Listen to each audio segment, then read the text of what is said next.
Stay in school. If you ain't in school, go get a job. And if you ain't got a damn job, nigga, go make some money. Go do something. It ain't even gotta be money, but go do some shit productive.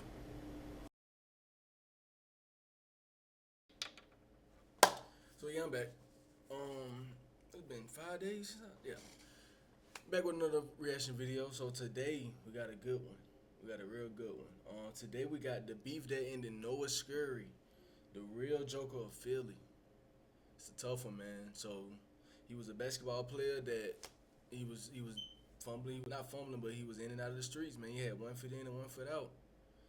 So we're gonna see what's going on, see what happened and how it all happened, how it all started. And like I always say, grab your food, Skittles, popcorn, chicken, rice, watermelon, fruits, anything you need to watch this video. Sit back and relax and enjoy the show.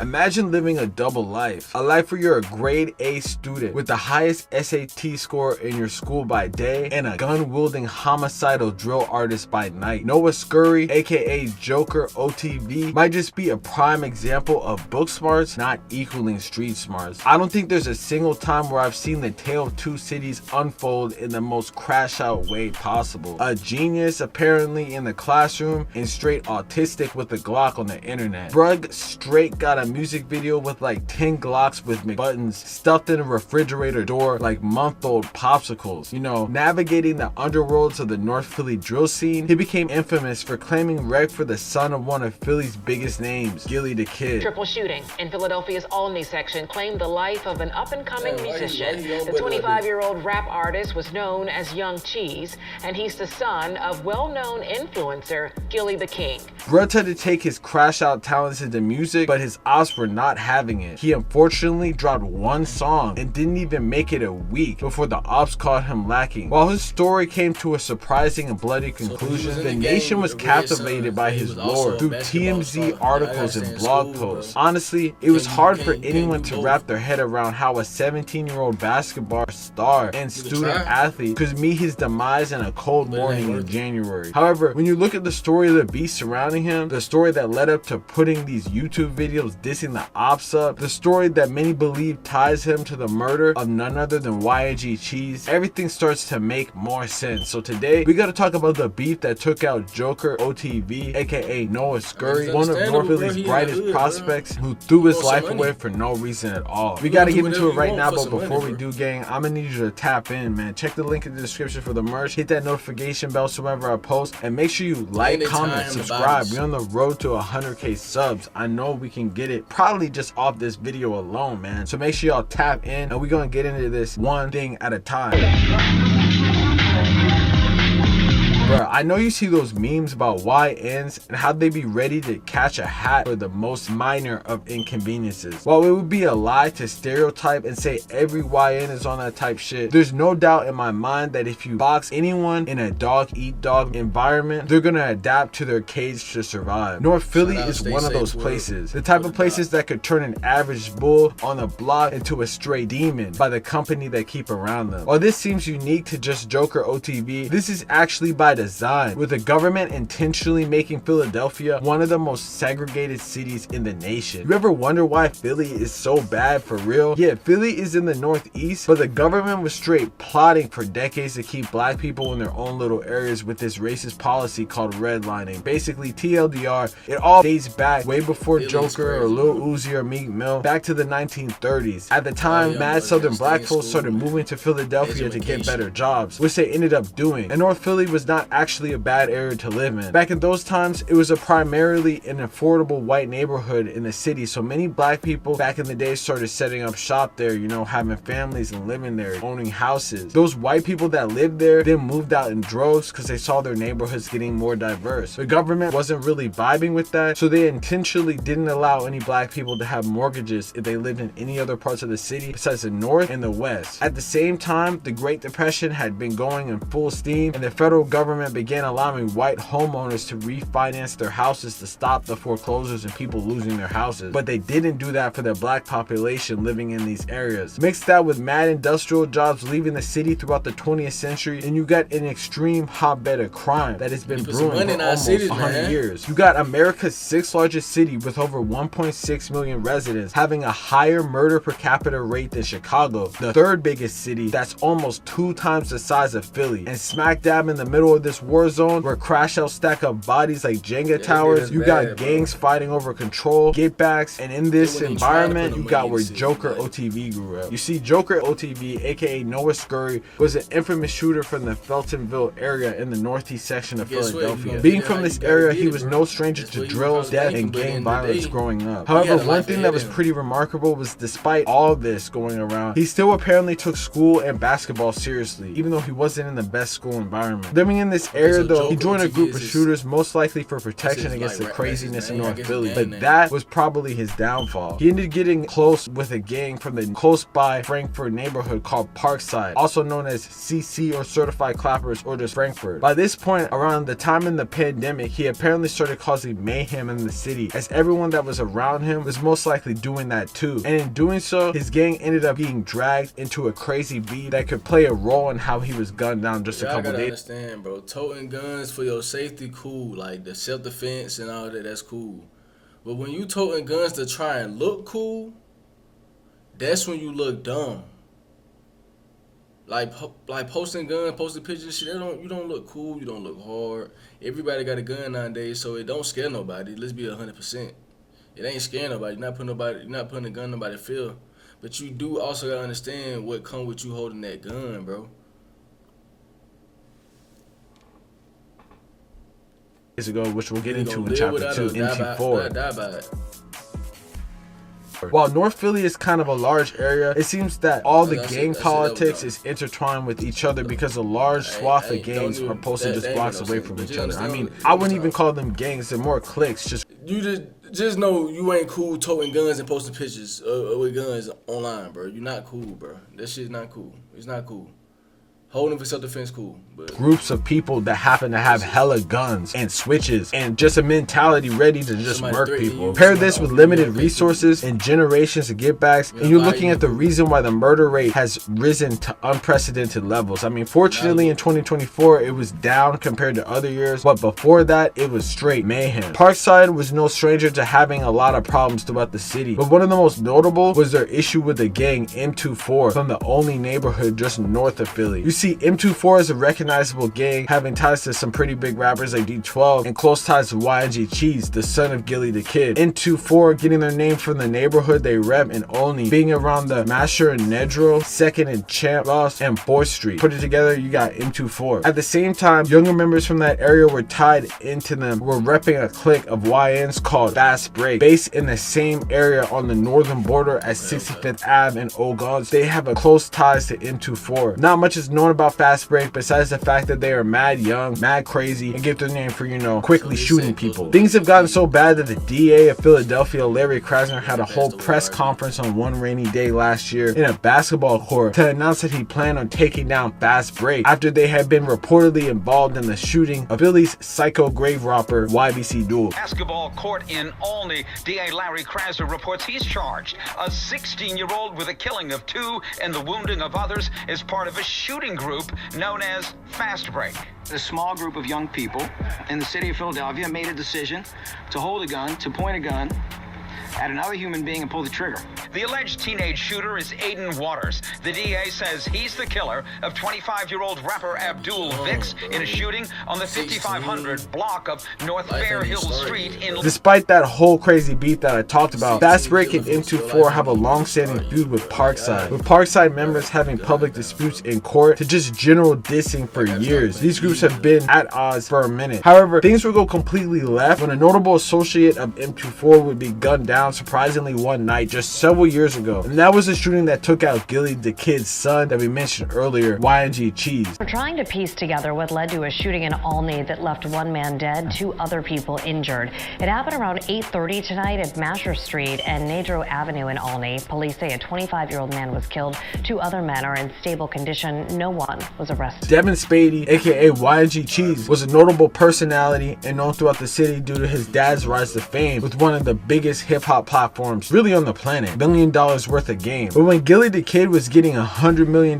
deals with Barstool, his son was wanting to be in the trenches. One summer night in 2023, though it seemed like the trench living eventually had ended up catching up to him. YNG Cheese had been posted up with M24 members on the 5800 block of Masher Street. Little did he know, several masked gunmen were plotting in the group. Many point to this incident being a case of mistaken identity, being at the wrong place at the wrong time. But the shooters were looking for blood and came upon a Mercedes that had been still running with 3 people posted upside. Apparently Cheese had just stepped outside for 2 seconds, but that's all it takes, a second, to get caught lacking, and it was too late. The shooters caught him by surprise and the group sprinted. All 3 of them would get hit, but 2 of them would manage to get away. However, YNG Cheese, aka Devin Spady, wasn't so lucky. He got shot in the back in the process of running and unfortunately died at the scene before medical personnel could get there. Off rip, that was a crazy situation, but apparently it would be this chain of events that 2 years later would apparently result in the death of the kid that we know as Joker OTB, and I'll explain how right now, apparently how it went down in chapter 3, Real Joker. Man, it's no secret that Joker OTB, aka Noah Scurry, had major issues with members of Fast Break because bro made it his mission to make it the most federal and self-snitching beef that you can imagine. Honestly, I probably haven't seen blatant disregard for posting online since people like Bloodhound Lil Jeff at this level. This is honestly crazy. Since Joker OTV's death, numerous videos have surfaced like an IG story of him beating up 2 members of Fast Break in broad daylight, on top of his many claims that a recent Fast Break member named Fat Dave, who was killed in broad daylight, was a result of Joker. But the craziest, most self-snitching moment would probably have to be his song that he dropped with Drench Season called Sweep My Door. Bro, I you not, this is the most buttons I've ever seen on one place on camera. Bro literally says in the song, he came out the V, now he'll never come back again. Seemingly, people believe mentioning the situation with YNG Cheese literally in the song. It's crazy though, because he doesn't show his face at all throughout the video, and many believe it could have been his way of avoiding snitching on himself, or college basketball scouts seeing his online activity. But either way, it didn't really matter because the Opps were able to find his location and ultimately became his downfall, which we'll talk about in the final chapter right now. Downplaying nobody, because if you had to grow up in this type of environment and you had to really just live through this, then I completely understand. Like, it's nothing you could do at a certain point in your life. When you get to a certain point in life, you know, when you in this type of environment, it's nothing you can really do. But when you got shit going for yourself, like if I'm in the league or I'm playing football or I'm in like I say, just school, academics, regardless of what it is, if I'm just doing something that's not involving me getting caught up around like what I'm growing up in or what I got to deal with when I step outside my door, then I'm going to stick with it, because obviously that's, you know what I'm saying, that's more positive than me trying to go this route. I would rather go the positive route that's going to benefit me in the long run than go this route that, okay, it could benefit me, but there's also many more risks. Why take those negative risks when I can take this positive risk? That's what y'all got to start thinking about, bro. Like, it's risks to everything. It's ways to do everything you want to do without harming anybody, without trying to be cool, trying to fit in. Bro, y'all got to understand, bro. This shit, like, life is really simple, bro. Y'all make it complicated. The downfall of the Joker.